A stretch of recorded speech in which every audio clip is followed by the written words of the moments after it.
ଜୟ ଜଗନ୍ନାଥ।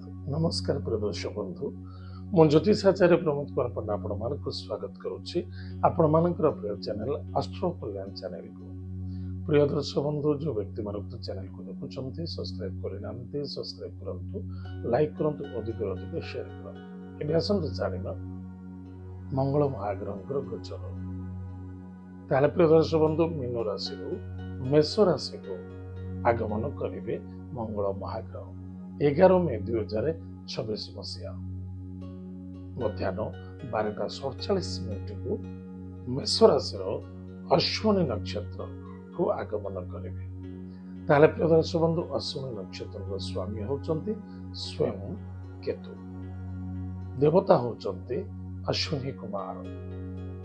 ତାହେଲେ ଯେଉଁ ବ୍ୟକ୍ତିଙ୍କର ଜନ୍ମ ଜାତକରେ ରାଶି ହେଉଛି ସିଂହ ରାଶି, ଅନ୍ୟଥା ଯେଉଁ ବ୍ୟକ୍ତିଙ୍କର ଜନ୍ମ ଜାତକରେ ଲଗ୍ନ ହେଉଛି ସିଂହ ଲଗ୍ନ, ଯଦି ଆପଣଙ୍କ ପାଖରେ ଜାତକ ନାହିଁ, ନାମ ରାଶି ହେଉଛି ସିଂହ ରାଶି, ନିଶ୍ଚିତ ରୂପରେ ଏପିସୋଡ ଦେଖିବା ଅତ୍ୟନ୍ତ ଆବଶ୍ୟକତା ଅଛି।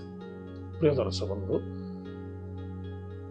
ମେଷ ରାଶି ସିଂହ ରାଶି ଠାରୁ ମେଷ ରାଶି ହେଉଛି ନବମ ଭାବ, ଭାଗ୍ୟର ସ୍ଥାନ। ନିଶ୍ଚିତ ରୂପରେ ମଙ୍ଗଳ ମହାଗ୍ରହଙ୍କର କୃପାରୁ ଆପଣଙ୍କର ଭାଗ୍ୟରେ ବହୁତ ବଡ଼ ପରିବର୍ତ୍ତନତା ଦେଖାଦେବ। ଯାହା ମନରେ ଅଛି ତାହା ନିଶ୍ଚିତ ପରିପୂର୍ଣ୍ଣତା ଦେଖାଦେବ, କାରଣ ମଙ୍ଗଳ ମହାଗ୍ରହ 39 ଦିନ ପାଇଁ ମେଷ ରାଶିରେ ରହିବେ। ତାହେଲେ ଯଦି ଦୂର ଯାତ୍ରା କରିବାର ଅଛି, ବିଦେଶ ଯାତ୍ରା କରିବାର ଅଛି, ବା କିଛି କୌଣସି କ୍ଷେତ୍ରରେ ନୂତନ ଜବ୍ ଜଏନିଂ କରିବାର ଅଛି, ବା କିଛି ଜବ୍ ପାଇଁ ଆପଣ ଆପ୍ଲାଏ କରୁଛନ୍ତି, ନିଶ୍ଚିତ ରୂପରେ ସଫଳତା ଦେଖାଦେବ। କିଛି ପ୍ରପର୍ଟି, ଲ୍ୟାଣ୍ଡ ବା ବିଲ୍ଡର୍ସ ଲାଇନରେ ଯଦି ଆପଣ ବିଜନେସ୍ କରୁଛନ୍ତି, ଯଥେଷ୍ଟ ଫଳ ମିଳିବ, ସଫଳତା ମିଳିବ। କିନ୍ତୁ ଗାଡ଼ି ଘୋଡ଼ା ପ୍ରତି ଚଲାଉଛନ୍ତି ଟିକେ ସାବଧାନ ରହିବେ। ବିଚ ରାସ୍ତା ଉପରେ ଅଗ୍ନିକାଣ୍ଡ ହେବାର ସମ୍ଭାବନା ଦେଖାଯାଉଛି। ନିଆଁ ଏବଂ ବିଦ୍ୟୁତ ଠାରୁ ଦୂରେଇ ରହିବା ଅତ୍ୟନ୍ତ ଆବଶ୍ୟକତା ଅଛି।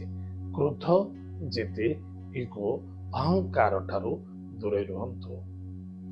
ଉପରୁ ତଳୁ ବା ତଳୁ ଉପରକୁ ଯେତେବେଳେ ସିଡ଼ି ଚଢୁଛନ୍ତି ବା କୌଣସି ଯାତାୟାତ କରୁଛନ୍ତି, ସ୍ଲିପ ହେଇପାରେ, ଚୋଟ ଲାଗିପାରେ ଏବଂ କଷ୍ଟସାଧ୍ୟ ମଧ୍ୟ ଦେଖାଦେବ। ସ୍ୱାସ୍ଥ୍ୟରେ ଯଦି କମଜୋରି ଅଛି, ତୁରନ୍ତ ଡକ୍ଟର ଇଲାଜ କରନ୍ତୁ, କେବେ ବି ଅବହେଳା କରିବା ଉଚିତ ନୁହେଁ। ଏତଦ୍ ବ୍ୟତୀତ କାହିଁକି, ଏହାର ମୁଖ୍ୟ କାରଣ ମଙ୍ଗଳଙ୍କର ପ୍ରଥମ ଦୃଷ୍ଟି ହେଉଛି କର୍କଟ ରାଶିକୁ ଚତୁର୍ଥ ଭାବ। ମଙ୍ଗଳ ମହାଗ୍ରହ କର୍କଟ ରାଶିରେ ହେଉଛନ୍ତି ନିଚସ୍ଥ। ତାହେଲେ ସିଂହ ରାଶିର ଦ୍ୱାଦଶ ଭାବ ହେଉଛି ମଙ୍ଗଳ। ସାବଧାନ ରହିବା ଆବଶ୍ୟକତା ଅଛି। କାହାରି ବ୍ୟକ୍ତିଗତ କଥାରେ କଥା କହିବା ଉଚିତ ନୁହେଁ ଏବଂ ଜଲ୍ଦବାଜି ଡିସିସନ ମଧ୍ୟ ନେବା ଉଚିତ ନୁହେଁ। କୌଣସି ଦୂର ଯାତ୍ରା କରୁଛନ୍ତି, ସ୍ୱାସ୍ଥ୍ୟ ପ୍ରତି ଯଥେଷ୍ଟ ଧ୍ୟାନ ଦେବା ଆବଶ୍ୟକତା ଅଛି।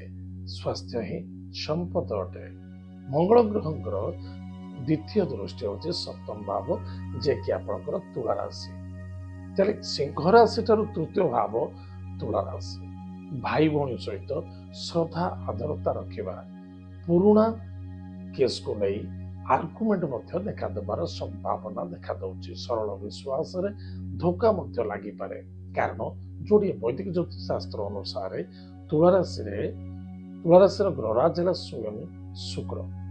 ଶୁକ୍ରଙ୍କର ଶତ୍ରୁ ହେଉଛନ୍ତି ମଙ୍ଗଳ, ମଙ୍ଗଳଙ୍କର ମଧ୍ୟ ଶତ୍ରୁ ହେଉଛନ୍ତି ଶୁକ୍ର। ଯେହେତୁ ମଙ୍ଗଳଙ୍କର ଦୃଷ୍ଟି ପଡ଼ିଛି, ନିଶ୍ଚିତ ରୂପରେ ଭାଇ ଭଉଣୀ ମଧ୍ୟରେ ଶ୍ରଦ୍ଧା, ଆଦରତା, ଆତ୍ମବିଶ୍ୱାସତା ରଖିବା ଅତ୍ୟନ୍ତ ଆବଶ୍ୟକତା ଅଛି। ସାଙ୍ଗ ଦୋସ୍ତି ମଧ୍ୟରେ ବିଶେଷ କରି ଦୂର ଲମ୍ବା ଟୁର୍ ଆଣ୍ଡ ଟ୍ରାଭେଲ୍ସ କରିବା ଉଚିତ ନୁହେଁ। କାହାକୁ ଭରସା ବିଶ୍ୱାସ ମଧ୍ୟ କରିବା ଉଚିତ ନୁହେଁ, ଧୋକା ଖାଇପାରନ୍ତି। ସାଙ୍ଗ ଦୋସ୍ତି ମିତ୍ରତା ମଧ୍ୟରେ କୌଣସି ଡ୍ରିଙ୍କସ୍, ନିଶା ଦ୍ରବ୍ୟ ସେବନ କରିବା ବା କୌଣସି ଜିନିଷର ଚୋରାୟତ ଇତ୍ୟାଦି କାର୍ଯ୍ୟ କରିବାକୁ ସହଯୋଗ କରିବା ବା ତାଙ୍କୁ ଦେଖିକିରି ନ ଦେଖିଲା ଭଳି ହେବା, ତାହା ନିଶ୍ଚିତ ରୂପରେ ବଦନାମ ହେବେ, ଅସମ୍ମାନିତ ହେବେ।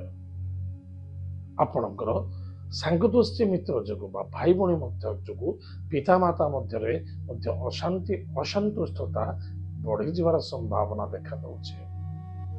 ମାତାଙ୍କ ସ୍ୱାସ୍ଥ୍ୟ ପ୍ରତି ଧ୍ୟାନ ଦେବେ।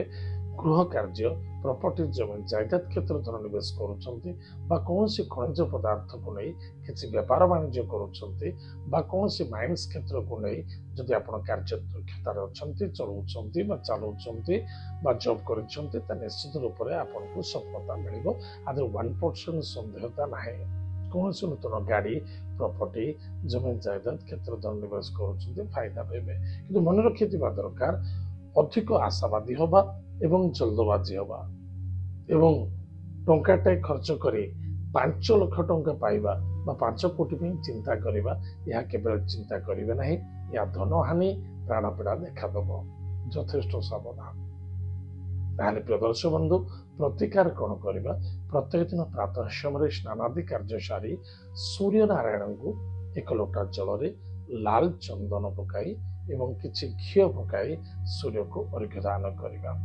प्रत्येक दिन माता पिता को प्रणाम करिबा गृहर इष्ट देवी इष्ट देवता को प्रणाम करिबा शयन समय रे एवं सज्जा त्याग पर ध्यान देवे एत थिला सिंह राशि व्यक्ति मानक पई मंगल महाग्रह गोचर फलाफल आज दस मुझे कार्यक्रम को रखुचु पुणी देखा मध्य जय जगन्नाथ नमस्कार।